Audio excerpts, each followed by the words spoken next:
Hello friends, नमस्कार दोस्तों। मैं आप सभी का हल्दर क्लासेस के ऑनलाइन प्लेटफॉर्म पर हार्दिक स्वागत है, अभिनंदन करता हूं।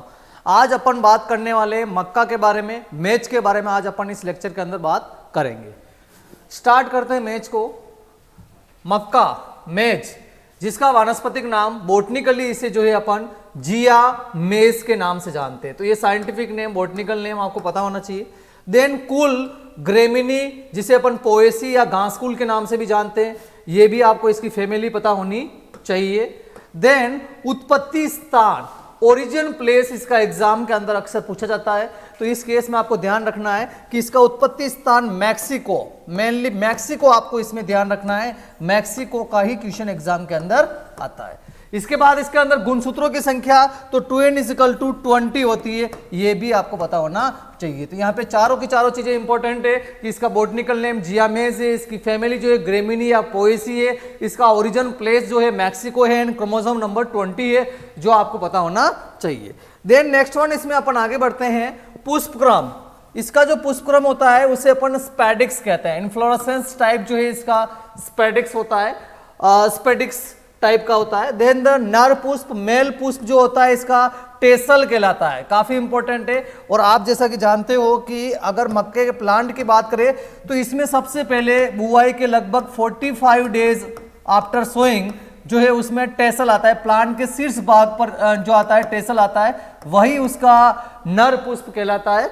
उसके बाद टेसलिंग के 7 to 10 डेज बाद जो होता है उसके अंदर फीमेल फ्लावर आता है, मादा पुष्प आता है, जिसे अपन सिल्क के नाम से जानते हैं। तो टेसल एंड सिल्क दोनों के बारे में आपको पता होना चाहिए। टेसल जो है नर पुष्प होता है, मेल फ्लावर होता है, और सिल्क जो होता है मादा पुष्प अर्थात फीमेल फ्लावर होता है, जो आपको पता होना चाहिए।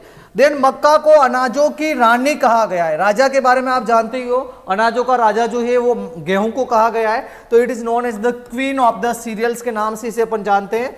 मक्का का पूर्वज टियोसिनाइट है, ये आपको पता होना चाहिए, एग्जाम के अंदर अक्सर पूछा जाता है। एंसेस्टर ऑफ द मेज इज नोन एज टियोसिनाइट, जो आपको पता होना चाहिए। देन अपन इसमें आगे बढ़ते हैं।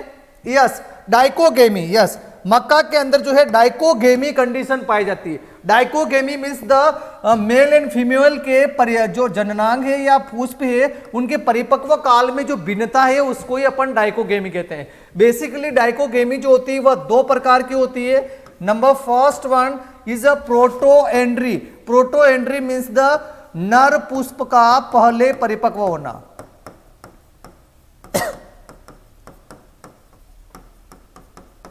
मेल फ्लावर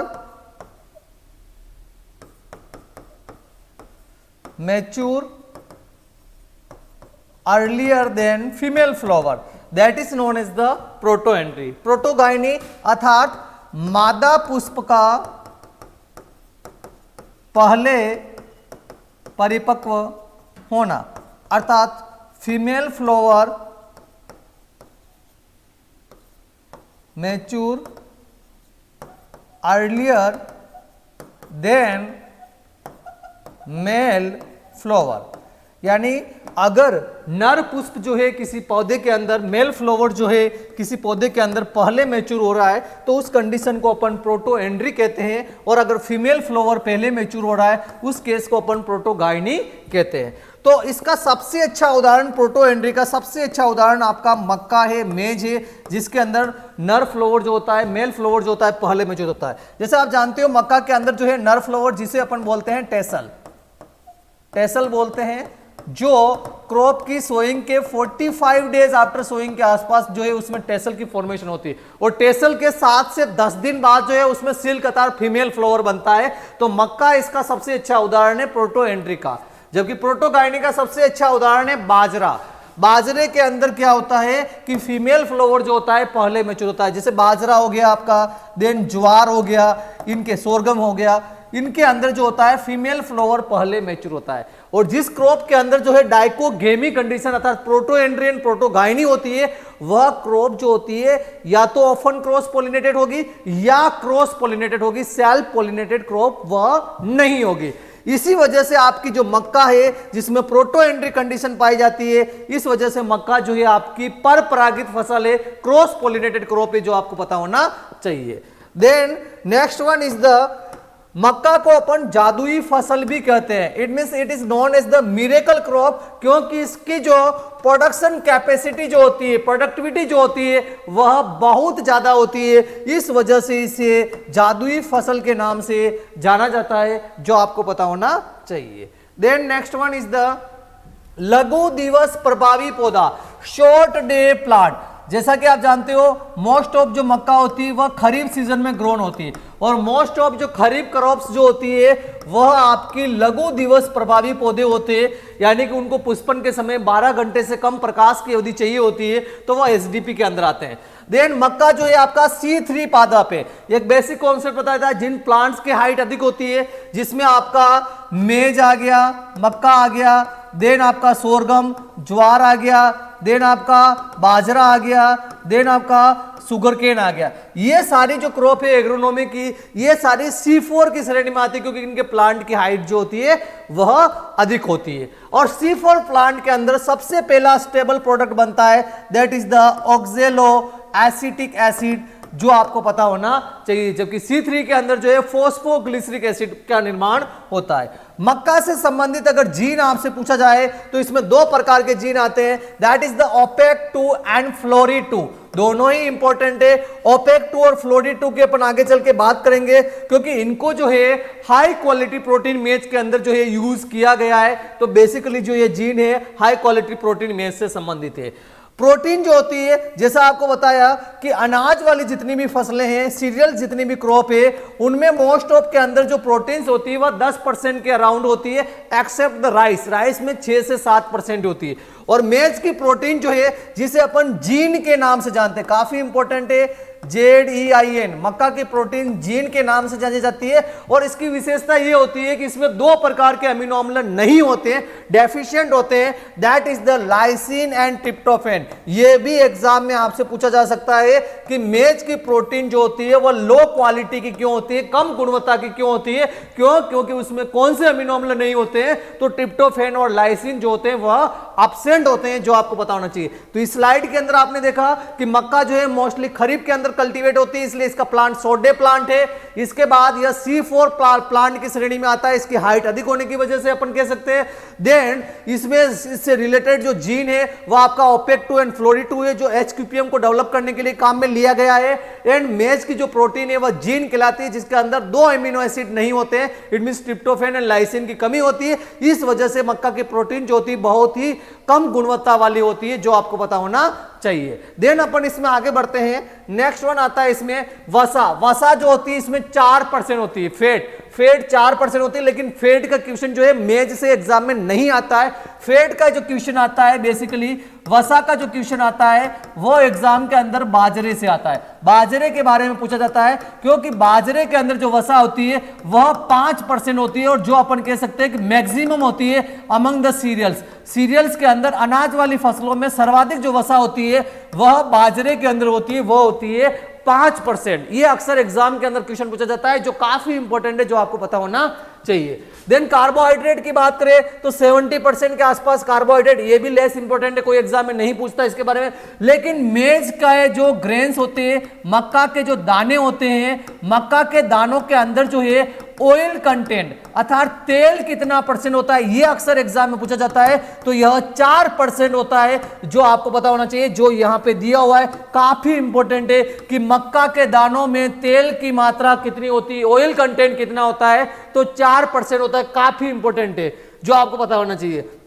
देन परीक्षण बार टेस्ट वेट की बात करें मक्का की तो 200 से 250 ग्राम होता है। एंड मक्का जो होता है आपका नॉन टिलरिंग प्लांट, अर्थात इसमें कल्ले नहीं फूटते हैं,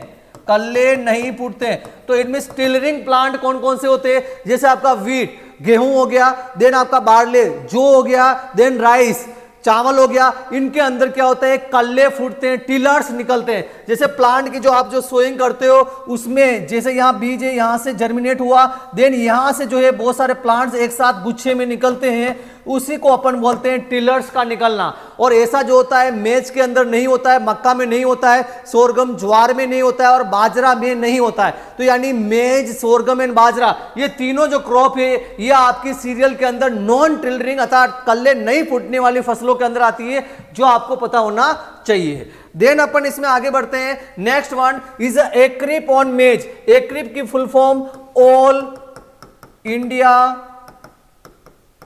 कोऑर्डिनेटेड रिसर्च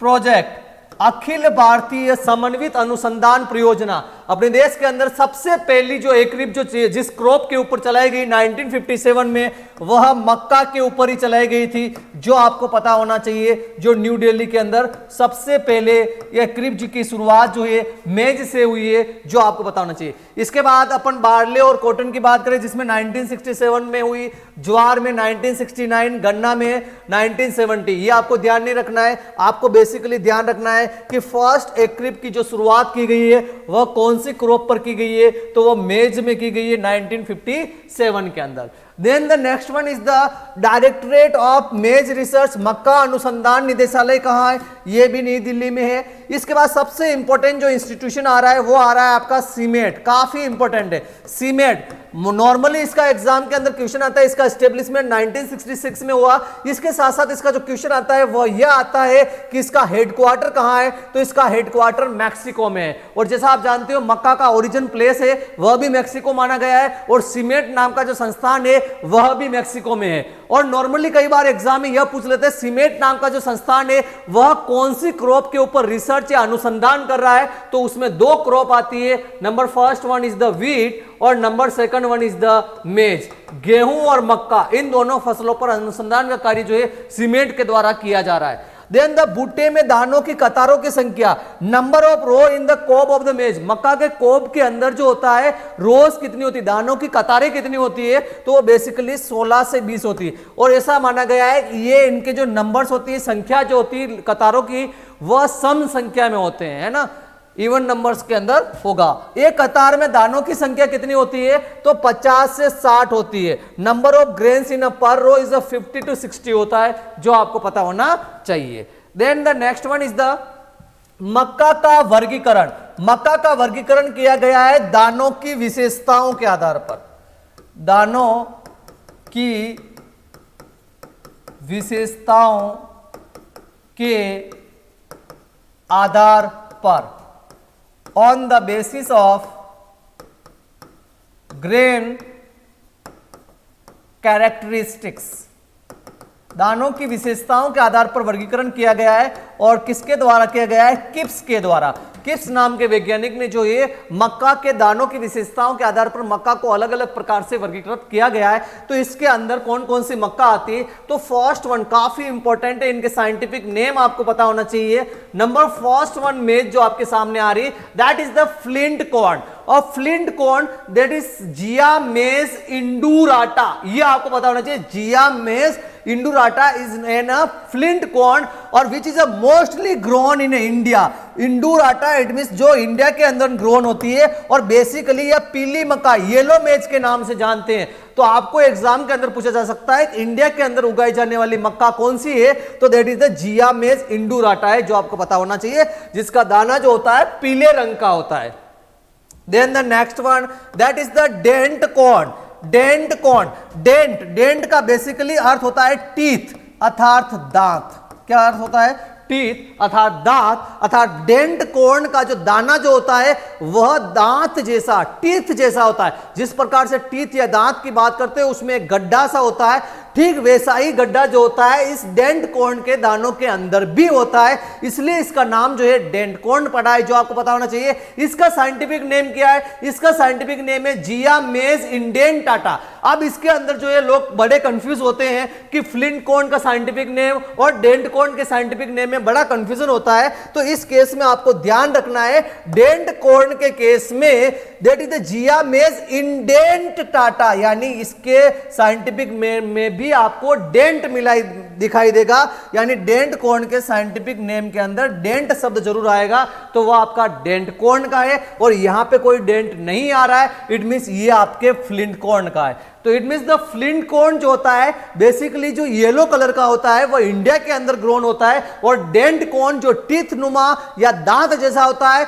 यानी इंडेंटाटा जो मोस्टली ग्रोन होता है यूएसए के अंदर। ये अपने भारत के अंदर बहुत ही कम ग्रो होता है, नहीं के बराबर होता है। इसको 95% यूएसए के अंदर इसको ग्रोन किया जाता है। तो यहां पे इन दोनों का साइंटिफिक नेम और कौन सा कहां ग्रो हो रहा है, किसका क्या करेक्टर है, वो आपको यहां पे पता होना चाहिए। Then the next one is the popcorn. Popcorn काफी इंपॉर्टेंट, इसका भी नाम पता होना चाहिए। पॉपकॉर्न दैट इज द जियामेस अवर्टा। जियामेस अवर्टा पॉपकॉर्न की बात करें तो इसमें ग्रेन जो होंगे, ग्रेन की जो साइज होगी वह स्मॉल होगी, लेकिन वह उसका जो इनर कंटेंट होगा या अंदर वाला जो भाग होगा वह बहुत ज्यादा सॉफ्ट होगा, और बाहर से बात करें आउटर जो कवर होगा उसका बहुत ज्यादा हार्ड होगा, और इनर कंटेंट अंदर वाला जो भाग होगा वह बहुत ज्यादा सॉफ्ट होगा। जैसे ही उसको हीट दी जाएगी, छोटा सा दाना हीट देने पर वह फूल जाएगा, यानी पॉपकॉर्न के रूप में वह काम में लिया जाएगा, जिसका नाम जियामेस अवर्टा होता है, जो आपको पता होना चाहिए। Then next one is the soft corn और फ्लोर मेज। जो सॉफ्ट कॉर्न जो फ्लोर के लिए यूज होता है दैट इज द जियामेस अमाइलेशिया होता है। तो ये आपको ध्यान नहीं रहेगा तो भी चलेगा। Then the next one is the sweet corn. ये काफी इंपॉर्टेंट है एग्जाम के पॉइंट ऑफ व्यू से। Sweet corn, sweet corn it means जिसमें स्वीटनेस हो, जिसमें शुगर कंटेंट जो काफी ज्यादा हो, दैट इज जियामेस सेकेराटा के नाम से यह जाना जाता है। ये साइंटिफिक नेम आपको ध्यान रखना है। इसमें स्वीटनेस होती है इसके दानों के अंदर, और इसमें एंटीऑक्सीडेंट प्रॉपर्टी भी पाई जाती है, क्योंकि इसमें फेरुलिक एसिड पाया जाता है स्वीट कॉर्न के अंदर, जो भी आपको पता होना चाहिए। देन अपन इसमें आगे बढ़ते हैं। Next one is the vaccine corn, जो वैक्स के लिए जो है मोस्टली काम में आता हो, दैट इज द जियामेस सेरेटिना, जिसका साइंटिफिक नेम है। ये भी आपको याद रहे तो ठीक, नहीं रहेगा तो भी चलेगा। देन द लास्ट वन आपको पता होना चाहिए, that is the pod corn, that is the जियामेस टुनिकाटा।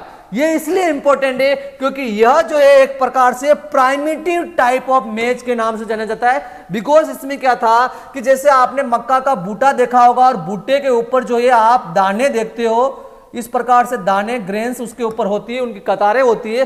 अब इसके जो आपका टुनिकाटा होता है उसमें जो प्रत्येक जो दाना होता है उसके ऊपर हस्क होता है, कवर्स होता है, एंड देन सभी के ऊपर वापस हस्क पाया जाता है। तो यानी कि अभी वर्तमान कंडीशन में देखें तो प्रत्येक दाने के ऊपर जो है हस्क नहीं होता है, पूरा एक ही प्रकार का हस्क होता है या छिलका होता है। लेकिन टुनिकाटा के अंदर ऐसा पाया जाता था कि प्रत्येक ग्रेन्स के ऊपर जो है हस्क पाया जाता था। तो ये जो है अभी वर्तमान में नहीं है, लेकिन इसी प्राइमिटिव टाइप से जो है प्रेजेंट जो मेज है, वर्तमान की जो मक्का है, उसका जो ओरिजिन हुआ है इसी टुनिकाटा से हुआ माना जाता है, जो आपको पता होना चाहिए। तो यानी कि ग्रेन के कैरेक्टरिस्टिक्स के आधार पर, दानों की विशेषताओं के आधार पर मक्का जो होता है वह 7 प्रकार का होता है, जिसमें 3-4 काफी इंपॉर्टेंट है।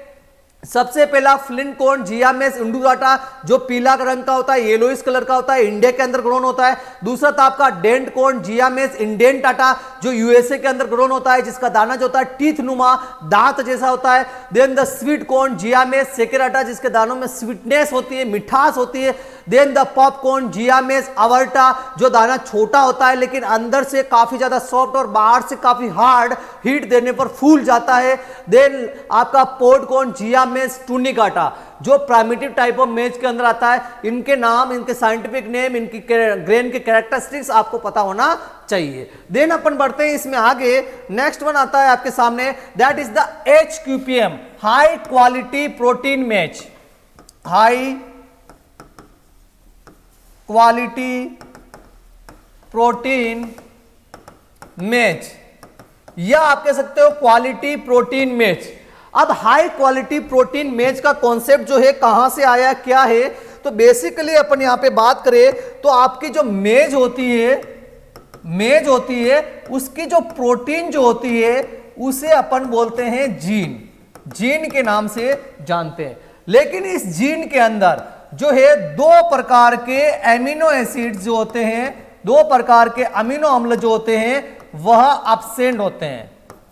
अमीनो अम्ल अनुपस्थित होते हैं इसके अंदर, किसके अंदर, जीन के अंदर। और वह कौन कौन से होते हैं, number first one is the tryptophan और second one is the lysine. Tryptophan and lysine जो होता है वह मक्का की प्रोटीन के अंदर एब्सेंट होता है। इस वजह say that gene is a poor quality, अर्थात इसकी प्रोटीन जो होती है कम गुणवत्ता वाली होती है मक्का की प्रोटीन।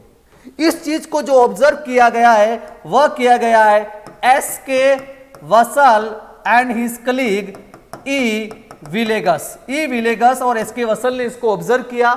ये दोनों साइंटिस्ट थे कहां पे, सीमेट मैक्सिको के अंदर, और इन्होंने जो है ओपेक 2 जीन को काम में लिया और उसको मक्का के अंदर इंट्रोड्यूस कर दिया, मेज के अंदर। उस वजह से क्या हुआ, उसके अंदर जो एमिनो एसिड जो एब्सेंट थे, ये दोनों ट्रिप्टोफेन और लाइसिन, ये दोनों इसके अंदर प्रेजेंट हो गए। इस वजह से मेज की प्रोटीन की जो क्वालिटी है वह जो है आपकी इंक्रीज हो गई। इसके साथ साथ प्रोटीन का जो कंटेंट जो नॉर्मल मेज के अंदर 10% था वह बढ़ के 16% हो गया, और उस मेज को इन्होंने नाम दिया हाई क्वालिटी प्रोटीन मेज या क्वालिटी प्रोटीन मेज, जो आपको पता होना चाहिए। तो इसके पीछे बेसिक कॉन्सेप्ट यही है कि मेज की प्रोटीन के अंदर, मक्का की प्रोटीन के अंदर 2 अमीनो अम्ल नहीं होते हैं, ट्रिप्टोफेन और लाइसिन। उसको प्रेजेंस करने के लिए इसके वसल और विलेगस ने ओपेक 2 जीन को काम में लेके उसमें इंट्रोड्यूस किया, और वो दोनों अमीनो एसिड उसमें प्रेजेंस हो गए, उसकी क्वालिटी सुधर गई। इसके साथ साथ प्रोटीन का लेवल भी उसमें बढ़ गया, 10 से 16% हो गया, जो आपको पता होना चाहिए। तो इस केस में इसके वसल जो है काफी जाना जाते हैं इस उच्च गुणवत्ता युक्त प्रोटीन मक्का के केस में। देखिए यहाँ पे लिखा हुआ है सारा, एसके वसल व ई विलेगस नामक वैज्ञानिकों ने सीमेट मैक्सिको में ओपेक 2 जीन का प्रयोग लिया। किसका, ओपेक 2 का। और ओपेक 2 के बाद एक फ्लोरी 2 नाम का जीन भी काम में लिया गया, लेकिन सबसे पहले ओपेक 2 लिया गया। तो फ्लोरी 2 एंड ओपेक 2 दोनों ही जो है HQPM से ही रिलेटेड है, जो आपको पता होना चाहिए। S K Vasal and his friend do work on the HQPM S K Vasal maize breeder at the CIMMYT Mexico and using the opaque 2 gene. Then the next one, HQPM में दानों में अमीनो अम्ल ट्रिप्टोफेन व लाइसिन दोनों उपस्थित होते हैं, साथ ही प्रोटीन की गुणवत्ता भी अधिक होती है और उसमें प्रोटीन की मात्रा 16% होती है, जबकि नॉर्मल मेज के अंदर जो है प्रोटीन 10% होती है। यह भी आपको पता होना चाहिए, जिसमें प्रोटीन की कंसंट्रेशन जो है वह बढ़ गई है। देन इस कार्य की वजह से S K Vasal is awarded as a world food prize in 2000। वर्ष 2000 में जो है इनको वर्ल्ड फूड प्राइज से भी सम्मानित किया गया है, जो आपको पता होना चाहिए। देन HQPM की कौन कौन सी वेराइटियां है, तो दैट इज द HQPM 1 और HQPM 5। इसके साथ साथ शक्तिमान 1 एंड शक्तिमान 2, ये भी जो वेराइटियां हैं HQPM की है, जो आपको पता होना चाहिए। देन द संकुल वेराइटी कौन कौन सी, ओपेक 2 की। कंपोजिट वेराइटी कौन कौन सी है, तो 1971 के अंदर 3 कंपोजिट निकली है, दैट इज द प्रोटीना, शक्ति एंड रत्ना। ये 3 वेराइटी जो है ओपेक 2 की कंपोजिट वेराइटी के नाम से जानी जाती है, और इनके अंदर जो होता है लाइसिन जो कंटेंट होता है वह बहुत ज्यादा होता है, जो आपको पता होना चाहिए। देन द संकर किस्में उत्पन्न करने की तकनीकें, techniques of the hybrid seed production in the मेज।